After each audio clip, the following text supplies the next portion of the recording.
ابراہیم بن ادم رحمۃ اللہ علیہ ایک مرتبہ جو ہے وہ سوئے ہوئے خواب کے اندر کیا دیکھتے ہیں، پہلے بڑے جو ہے وہ بادشاہت ہوتی تھی اور جو ہے وہ بڑے محلات والے تھے، اچانک بڑا تفصیلی واقعہ ہے، پھر جو ہے وہ بادشاہت کو چھوڑ کر اللہ والوں کی زندگی جو ہے وہ اختیار کر۔ ایک دن خواب دیکھا اور خواب میں دیکھا کہ ایک فرشتہ موجود ہے، اس کے ہاتھ میں کاغذ ہے اور قلم ہے، اور اس کاغذ پر کچھ نام لکھے ہوئے۔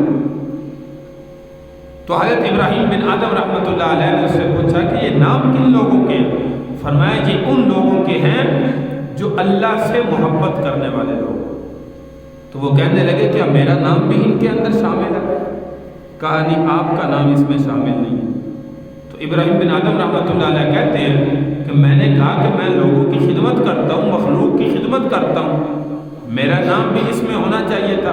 فرمایا نہیں، یہ ان کے نام ہیں جو اللہ سے محبت کرنے والے ہیں۔ دوسرے دن سوئے، پھر خواب میں دیکھا کہ فرشتہ موجود ہے اور اس کے ہاتھ میں جو ہے وہ کاغذ ہے اور قلم ہے۔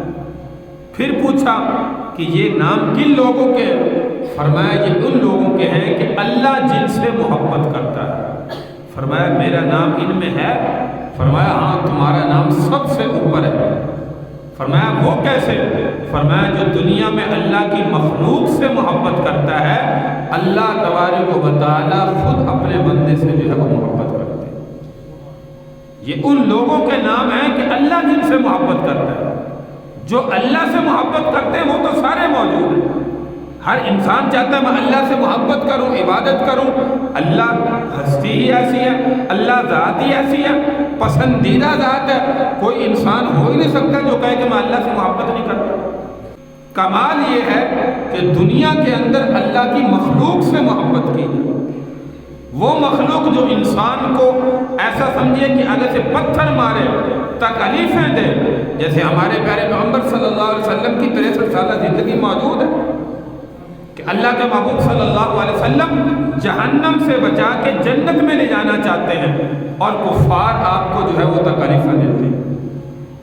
کبھی راستوں میں کانٹے بچھائے جا رہے ہیں، کبھی طائف میں پتھر مارے جا رہے ہیں، کبھی حرم کے اندر خانہ کعبہ میں پتھر مارے جا رہے ہیں، اور جو ہے وہ عتبہ، شیبہ، ابو جہل، بڑے بڑے کافر اللہ کے نبی کو جو ہے وہ تکلیفیں دیتے ہوئے نظر آتے ہیں، اور اللہ کے نبی صلی اللہ علیہ وسلم ان کو جہنم سے بچانا چاہتے ہیں، کسی نہ کسی طریقے سے یہ جہنم سے بچ جائیں، جنت میں جانے والے بن جائیں۔